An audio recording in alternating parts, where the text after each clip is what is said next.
Hello guys, നമുക്ക് ചെറിയൊരു mini vlog ഉണ്ടല്ലോ. കുറച്ച് ഹെൽത്ത് ഇഷ്യൂസും പണ്ടാരങ്ങളും ഒക്കെ ആയിട്ട് ഞാൻ ഇരുന്നത് കൊണ്ടാണ് ഈ വ്ളോഗ് ഇത്ര ലേറ്റായി പോയത്.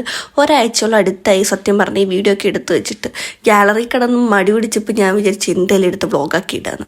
സത്യം പറഞ്ഞാൽ ഒരു കല്യാണത്തിൻ്റെ വ്ളോഗാണിത്. എൻ്റെ കൂടെ 8th മുതൽ പഠിച്ച ഏകദേശം 12 വർഷമായിട്ട് കൂടുള്ള എൻ്റെ കൂട്ടുകാരി എന്ന് പറഞ്ഞതിനേക്കാൾ എൻ്റെ ബെസ്റ്റ് ഫ്രണ്ട് എന്ന് തന്നെ പറയണം. അവളുടെ കല്യാണമായിരുന്നു. അപ്പം ഞങ്ങൾ 10ലെ ടീമുകളുണ്ട്, +2ലെ ടീമുകളുണ്ട്, ഡിഗ്രിയിലെ ടീമുകളുണ്ട്, എല്ലാവരും മിക്സഡ് ആയിരുന്നു. അപ്പോൾ എൻ്റെ കൂടെ വന്ന ടീമുകളാണ് ഇതായി ഇരിക്കുന്നത്. അവർ സെൽഫി എടുക്കാൻ വേണ്ടി നല്ല പ്ലാനിങ് നടത്തിക്കൊണ്ടിരിക്കുകയാണ്. അപ്പുറം ഇരിക്കുന്ന ആതിര, ഇപ്പുറം ഇരിക്കുന്ന അഞ്ചിത. എന്തിനാ എല്ലാവരും കല്യാണമൊക്കെ കഴിഞ്ഞ് കേട്ടോ, ഞാൻ മാത്രമുള്ള ഇങ്ങനെ കെട്ടാച്ചരക്കായിട്ട് ഇരിക്കുന്നത് എനിക്ക് തോന്നുന്നു. കുഴപ്പമില്ല, എനിക്ക് സങ്കടമൊന്നുമില്ല.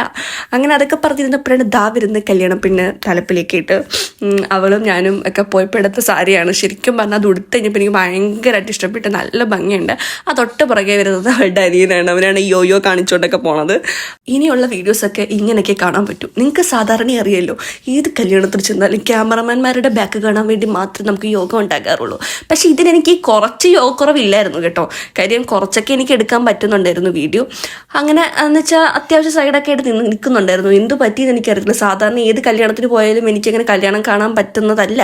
അങ്ങനെ അതാണ്ട് മണ്ഡപത്തിലേക്ക് കയറി. ശരിക്കും പറഞ്ഞാൽ അവൾ നല്ല നല്ല ബ്യൂട്ടിഫുൾ ലുക്കായിരുന്നു. എനിക്ക് ഭയങ്കര ഇഷ്ടപ്പെട്ടു. അങ്ങനെ അവളുടെ കല്യാണവും കഴിഞ്ഞിരിക്കുകയാണ്. ഈ അവസരത്തിൽ പലരും എന്നോട് ചോദിക്കുന്ന ചോദ്യമാണ്, സുജി ഉടനെ കാണാം. സുജി ഇപ്പോഴൊന്നും കല്യാണമേ കഴിക്കുന്നില്ല, സുജി ഇപ്പോൾ കല്യാണത്തെക്കുറിച്ച് ചിന്തിക്കുന്നില്ല ഗൈസ്. ഓക്കെ, അങ്ങനെ അത് കഴിഞ്ഞപ്പോഴത്തേക്ക് നമ്മൾ എപ്പോഴും കെട്ട് കഴിഞ്ഞാൽ നേരെ ഓടുന്ന എങ്ങോട്ടായിരിക്കും? ഊണുപെരയിലോട്ട്. അങ്ങനെ തന്നെ ഞങ്ങൾ ഊണുപെരയിൽ വന്നു. അപ്പോഴാണ് ഒരുത്തി ഏതാണ്ട് സാധനം കാണാനില്ലെന്നും പറഞ്ഞ് ഇറങ്ങി ഓടിയിട്ടുണ്ടായിരുന്നു. പിന്നെ അത് കിട്ടി ഇങ്ങ് വന്നു. അത് കഴിഞ്ഞ് തൻ്റെ സദ്യക്കിരുന്നു.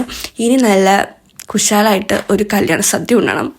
കല്യാണ സദ്യ ഉണ്ണുക, നേരെ വീട്ടിൽ പോവുക, സുഖമായിട്ട് കിടന്നുറങ്ങുക. ഇതാണ് എൻ്റെ പ്ലാൻ.